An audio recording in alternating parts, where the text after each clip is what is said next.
What's up? What's up? What's up? It's your old pal Uncle FAFO, above ground, safe and sound, and you're listening to the Gen Extreme podcast. Please hit the like and subscribe wherever you get your podcast fix. How many of you remember your father going up on the roof to fix the antenna so you could actually get reception and watch television? You know, the window's open, he's screaming down, "Is it on?" You're like, "It's on!" Or messing around with rabbit ears so you can get a reception. Kids today have no idea how hard it was to even watch television back in the day. So my dad actually fixed televisions. It was the tube ones.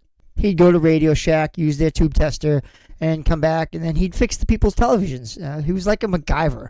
So one day he comes home from Radio Shack, and he tells us that he signed us up to be a model home for Time Warner Cable. So me and my mom have no clue what that is, and no one did at the time. And we're thinking, did he just do something like Jack and the Beanstalk? I mean, what exactly is going on here? So he begins to tell us that, we're going to get cable for free. It's going to have 100 channels, and people are going to come in and see the channels, and we're like a viewing house, which was great because we got cable for free, which also sucked because I'd be sitting there watching a movie, and they'd come in to show someone what cable was, and they'd change the channel so they could see the channels. And remember, back then, you couldn't just rewind. You had to wait till the movie came on again later on in the day. So you'd have to go in, you'd have to circle when it was on, and you'd have to wait to see if you were able to watch that movie. Now, when cable first came out, there was no restrictions, so you could watch any channel. And one of the channels was Escapade, which later became Playboy. And it was nothing but like nude sex.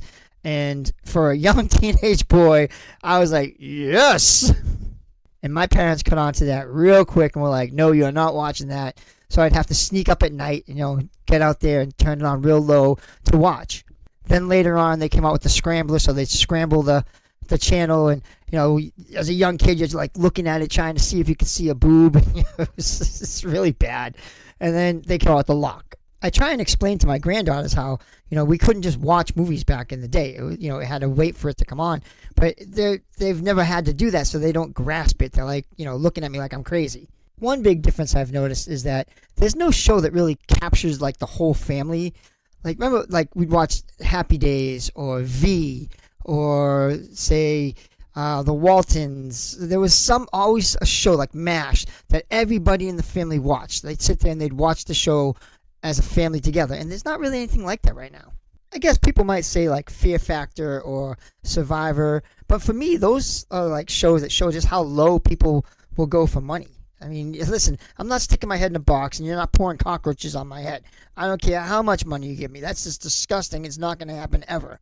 And for those of you sitting there right now go, I'd do it. Well, you're a better person than I am, Gungadin. I'm very happy to announce that my wife has given me 2 new pet names. The first one is Can You? Can you do this? Can you do that? Can you do this? And since she knows I'm a big Star Wars fan, she gave me an android name.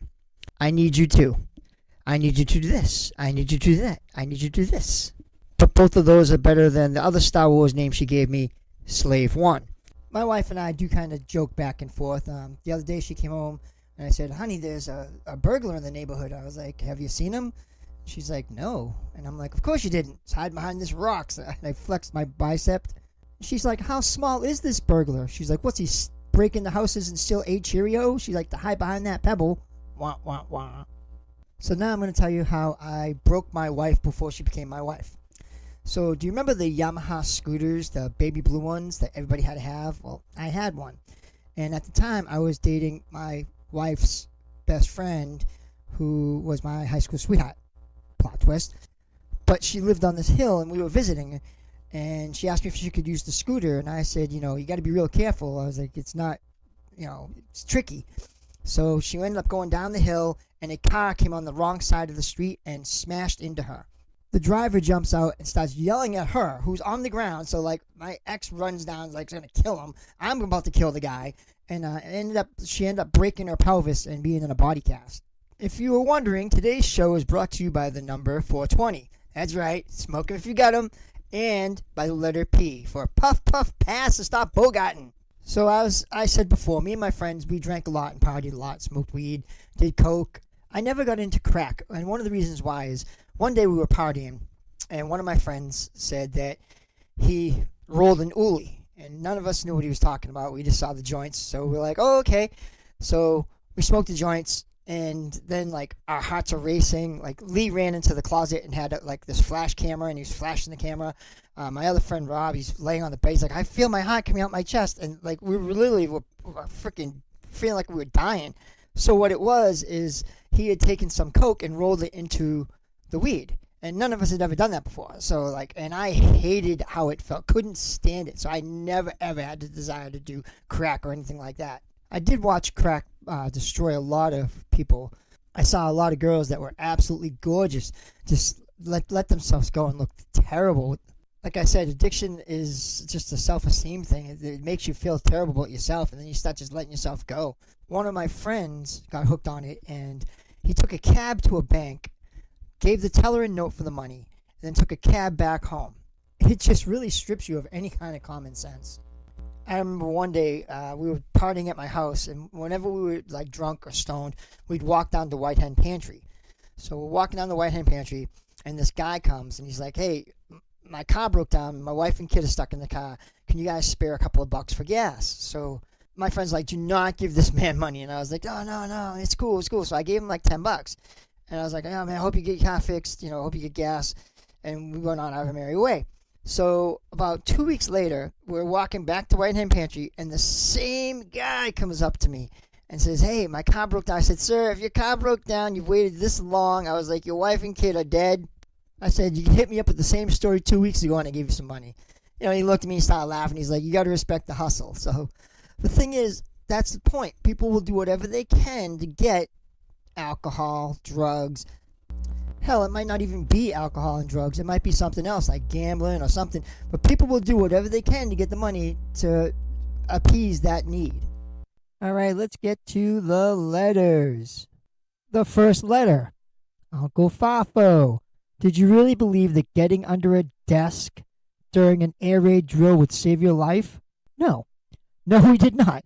Listen, many of us already saw the destruction that an atomic bomb did in films. And we also, we knew that if anything happened, we were going to die. We even said something to our teacher. We're like, this isn't going to help us. We're just going to be like Ash. And you still had to follow the rules and get under the desk. But I will laugh because they had a perfectly good bomb shelter in the cellar. And we were like, why don't we just get on there? And she was like, just get under your desk. Next letter. Uncle FAFO, what did you and your friends do on the weekends? We drank. We partied. We got messed up. But we also did other stuff. We drove our bikes. We went to clubs. And we go to the mall. Usually we went to the mall to play in the arcades.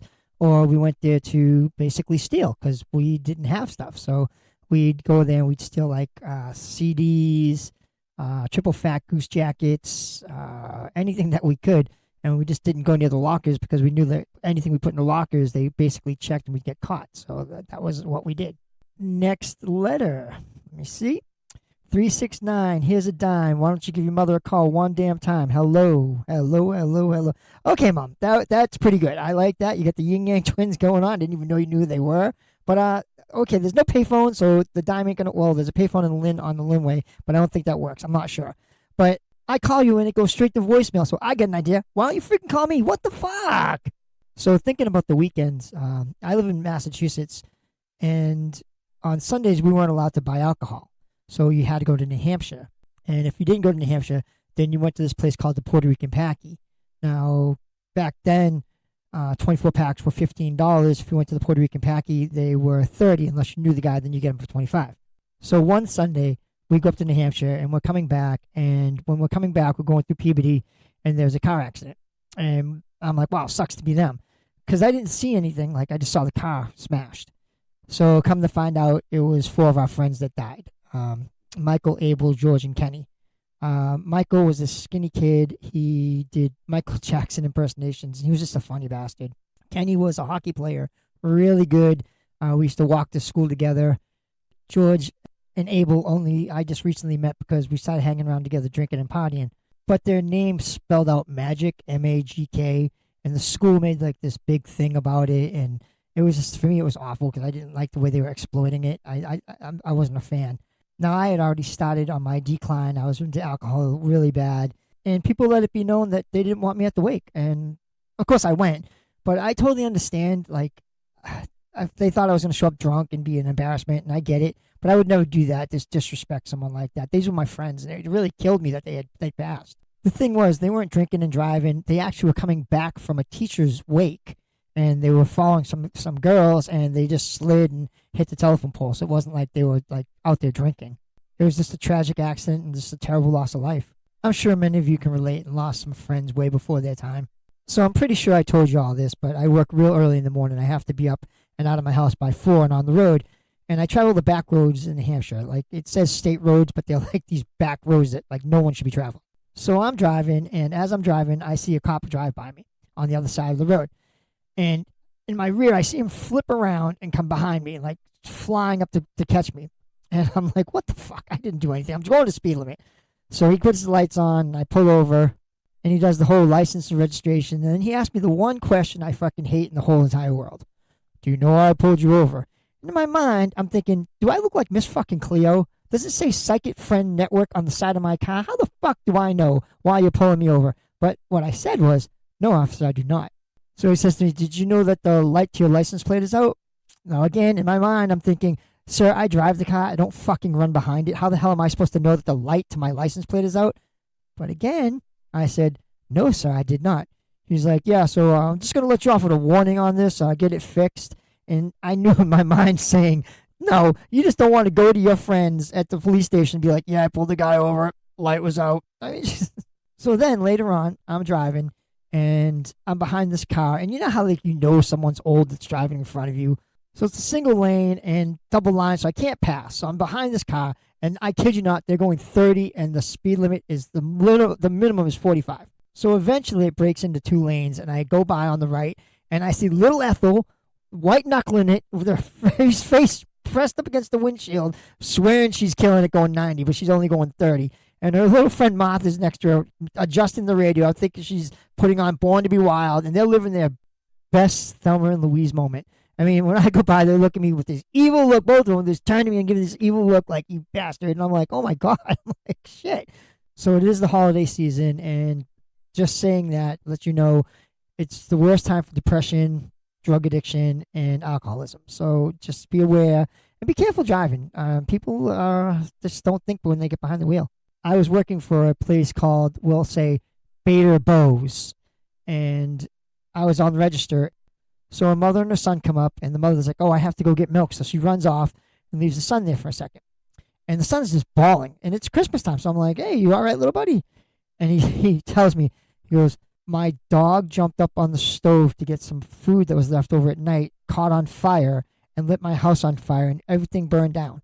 And we're staying in a hotel. So the lady bagging for me, we're looking at each other like, oh, my God. And so the mother comes up to buy the food, and I'm like, oh, absolutely not. I'm like, no. Your son just told me what happened. I'm like, I'll pay for this. I was like, I got my credit card out, and I'm like, I'll pay for this. And like the lady that was bagging, she went and got some stuff, and we're just like, look, this cannot even come close to what you're going through. And like the lady cried. She was really upset. She was like, no, thank you so much. We're like, we're not doing this for the thanks. So you just never know what someone's going through. So try and be kind to people out there. I do have an update on little Timmy. I actually met the Resistance. My wife had them over, and one of them was Han Solo. Han Solo, if she kept it up, my wife was going to clock her. And her friend, Chew Tobacco, a very big, muscular girl that had a Pepsi bottle for a spittoon.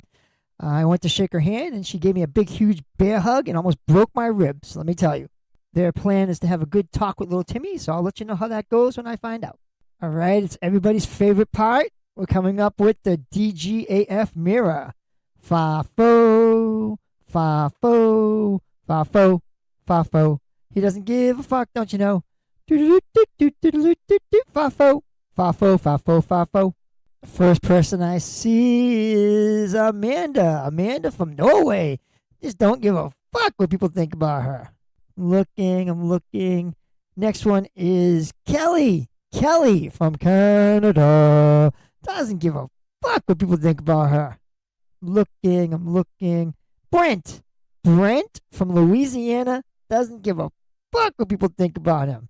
I'm looking. Darlene from New Mexico. Doesn't give a fuck what people don't think about her. All right, I'll give you 2 more quick stories, and then I'm out of here. So me and my friends, we used to go roller skating, as I said before. And I was like the ultimate wingman because I had no fear. So my friends would see a bunch of girls sitting and they'd say, hey, go tell them I like them. And I'd walk over and I'd introduce myself and I'd say, hey, listen, those chicken shits over there don't got the guts to come talk to you. And like they'd start laughing. A lot of times it worked. A lot of times it didn't. It might even actually take 2 to 3 weeks before the girls actually decided to come over and talk to us. But I did end up meeting one girl and she lived in Malden and she arranged for me to come over. I took the bus and I came over her house. And when I was there, she said, can you go to the store and grab me something? Now, when I got there, we were kissing and everything, normal stuff. So when I came back, it was totally different. Like she was totally all over me. And I'm thinking, Yahoo. But then all of a sudden the door opened and the same person walked out. So it was like, what the hell is going on here? It was twin sisters, but I didn't know.